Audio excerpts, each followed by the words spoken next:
क्या शरानी साहब, क्या लग रहा है कि इन इकोनॉमिक इंडिकेटर्स की बुनियाद पे ये कहा जा सकता है कि मईशत स्टेबल हो रही है, और अगर हो रही है तो क्या ये सस्टेनेबल है? शहजाद स्टेबल तो हो रही है, इसमें कोई शक नहीं है। मेरा ख्याल है यहाँ तक तो हुकूमत का बयानिया जो है वो दुरुस्त है, मगर उन्होंने इसको थोड़ा सा आगे इसको ले गए जो कि थोड़ा सा मेरा ख्याल क्वेश्चनेबल है। उन्होंने कहा, मतलब प्राइम मिनिस्टर साहब ने और उनकी इकनॉमिक टीम ने, कि हम टेक ऑफ स्टेज पे हैं। स्टेबिलिटी अलग चीज़ होती है और टेक ऑफ जो है वो ऑब्वियसली ज़्यादा लॉन्गर टर्म होता है, और वो उसकी बुनियाद जो है वो ज़्यादा आपको मजबूत चाहिए स्ट्रक्चरली और इंस्टीट्यूशनली। वहाँ तक हम नहीं पहुँचे, और जो स्टेबिलिटी भी हुई है ये कोई नई चीज़ नहीं है। पाकिस्तान ने जब भी आईएमएफ प्रोग्राम में दाखिल हुए तो उसकी वजह से एक सेंटिमेंट इम्प्रूवमेंट होती एक है। स्टेबलाइजेशन फेज होता है आपका। बिल्कुल स्टेबलाइजेशन फेज होता है, फॉरेन एक्सचेंज रिजर्व्स बढ़ते हैं तो उसका सेंटिमेंट इंप्रूव होता है एक्सेट्रा। हम उस फेज में, यहाँ से हम स्टेबिलिटी को मेंटेन कर पाएंगे या नहीं, ये एक सवालिया निशान है। यहाँ से हम स्टेबिलिटी से ग्रोथ में ट्रांजिशन कर पाएंगे या नहीं, ये अलग सवाल है। मेरा ख्याल है ये दोनों जो है, इन दोनों के ऊपर अभी सवालिया निशान है। मैं कन्विंस नहीं हूँ कि हम उस फेज़ में अभी हैं जहाँ ट्रांजिशन कर सकें। और उसकी वजह क्या है? क्योंकि अभी रिसेंट नंबर्स जो एलएसएम के हमने देखे थे पिछले 2 साल जो थे इसी हुकूमत के, उसमें हमने देखा नेगेटिव ग्रोथ थी। राइट। इस क्वार्टर में हम देख रहे हैं कि तकरीबन 5% की ग्रोथ है। सितंबर इसके नंबर अच्छे थे, तो प्रोडक्टिविटी हमें कुछ ना कुछ बेहतर नजर आ रही है, स्पेशली लार्ज स्केल मैन्युफैक्चरिंग में। फिर भी आप क्यों समझते हैं कि अभी हम ग्रोथ या टेक ऑफ स्टेज पर नहीं पहुंचे हैं? इसलिए क्योंकि देखें, पहली बात है कि ये बेस इफेक्ट है काफ़ी हद तक। जब जैसे आपने खुद कहा कि नेगेटिव थे, तो जैसे ही आप फैक्ट्रियाँ चलाना शुरू करेंगे थोड़ी सी भी, तो एक बहुत बड़ा एक स्विंग आपको आएगा, और सही। पूरी दुनिया में ये नज़र आ रहा है। आप देखें जहाँ जहाँ कॉन्ट्रैक्शन हुई वहाँ रिबाउंड भी बहुत तेज़ी से नज़र आना शुरू हुआ है। जहाँ कोविड जो है वो काबू में है, और अल्हम्दुलिल्लाह अभी तक तो पाकिस्तान में काबू में था, इसलिए ये हम नंबर्स नज़र आ रहे हैं। इसलिए सस्टेनेबल नहीं है, क्योंकि एक तो कोविड की सिचुएशन जो है वो बतदरीज अनफॉर्चुनेटली ख़राब होती नज़र आ रही है। दूसरा, जो पाकिस्तान के जो फंडामेंटल मसाइल थे जिसकी वजह से 2008-18 में हम एक्सटर्नल अकाउंट क्राइसिस में या वो बहरान में गए थे, वो जो है वो अभी तक बुनियादी तौर पे ठीक नहीं हुए। और सबसे बढ़िया जो अलमिया है वो ये है कि पाकिस्तान का जो एक्सटर्नल डेट का जो रीपेमेंट्स हैं वो अगले कुछ सालों तक वो बहुत एलिवेटेड हैं। बहुत मतलब अगर मैं आपको पॉइंट आउट करूं कि 2017 में हमारी external debt repayments 6 billion dollars थी, 6 अरब डॉलर थी सालाना। अब वो बढ़ के तकरीबन 13 से 15 अरब डॉलर पे पहुंच गई है, और अगले कुछ सालों तक ये ऐसे ही सस्टेन्ड रहेंगी। तो इसकी वजह से मईशत जो है वो दबाव में आएगी। तो इसका मतलब जो G20 कंट्रीज ने पाकिस्तान का डेट रीस्ट्रक्चर भी किया था, जो डिले कर दिया था, उससे भी कोई खास फायदा नहीं होगा हमारी एक्सटर्नल पेमेंट्स पर? नहीं, क्योंकि देखिए थोड़ा बहुत तो होगा, हाँ। मगर उसमें अनफॉर्चुनेटली जैसे कुछ और अवामिल, स्पेशल सर्कमस्टांसेस आ गए, जैसे सऊदी अरेबिया ने अपना पैसा वापस मंगवा लिया। सही।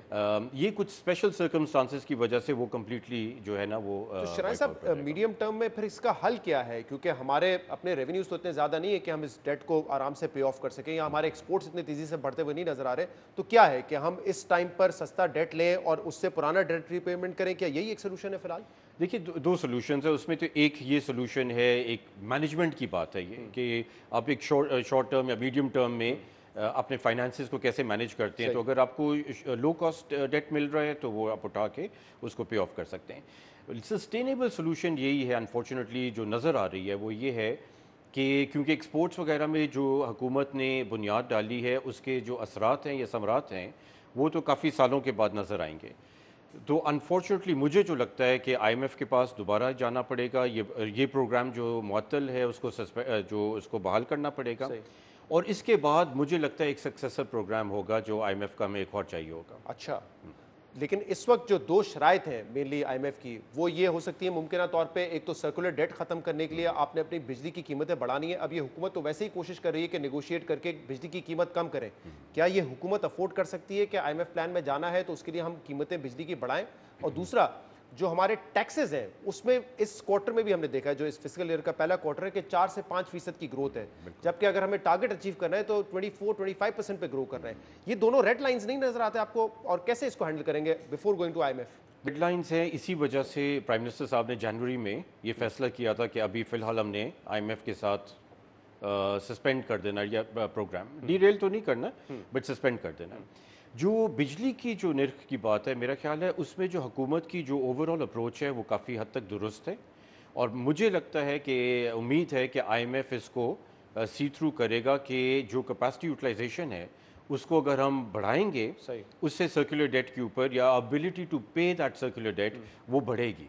तो मेरा कॉस्ट पर ख्याल है यूनिट आप कम से कम करें, बिल्कुल, डिमांड बढ़ा मेरा दें। ख्याल है वो हम आईएमएफ को कन्विंस कर पाएंगे। अच्छा। दूसरा जो है वो मुझे जो है मिनी बजट की सूरत में या टैक्स की सूरत में वो मुझे थोड़ा ज़्यादा मुश्किल लग रहा है उनको कन्विंस और करना। इस माशी हालात में क्या मजीद टैक्सेस बढ़ाए जा सकते हैं? ये गलत अप्रोच है, मगर अनफॉर्चुनेटली आईएमएफ की यही अप्रोच है। तो हम तो मतलब कितने सालों से कैच 22 सिचुएशन है, आईएमएफ में जाना भी जरूरी है और उनकी बिल्कुल। कंडीशंस भी बड़ी स्ट्रिक्ट होंगी। बिल्कुल, इस हवाले से।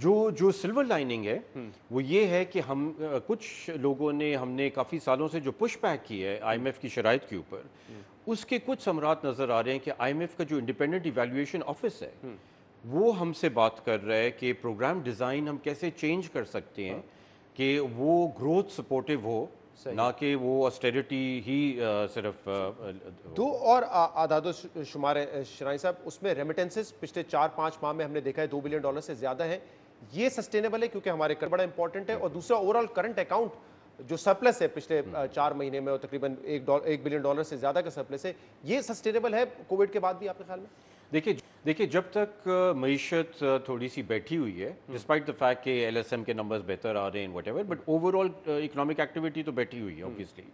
उस वक्त तक और रेमिटेंसेस बढ़ने की वजूहत हमें पता है कि वहाँ से ऑब्वियसली हमारा जो ट्रैवल है वो कम हो गया, हवाला तो हुंडी कम हो हवाला गया। हुंडी कम हो गया।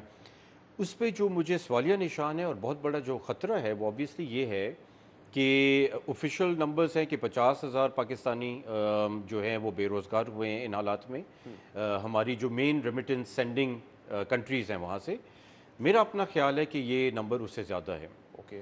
और जो दूसरा जो इसका ख़तरा वो है कि यूएई की तरफ से वर्क पाकिस्तानियों के लिए जो वर्क वीज़ास हैं उनके बंद होने की भी कुछ खदशात हैं, और उसकी वजह से काफ़ी बड़ी हिट होगी हमारी रेमिटेंसेस को। सही। आखिर में तो आपको लगता है कि ये जो भी ग्रोथ है एलएसएम वगैरह में हम देख रहे हैं, हमारी जो जीडीपी ग्रोथ है, जैसे कि हुकूमत ने भी टारगेट किया है 2% का, स्टेट बैंक ने कहा है 1.5 से 2-2.5% रह सकती है, इसके रेंज में ही होगी?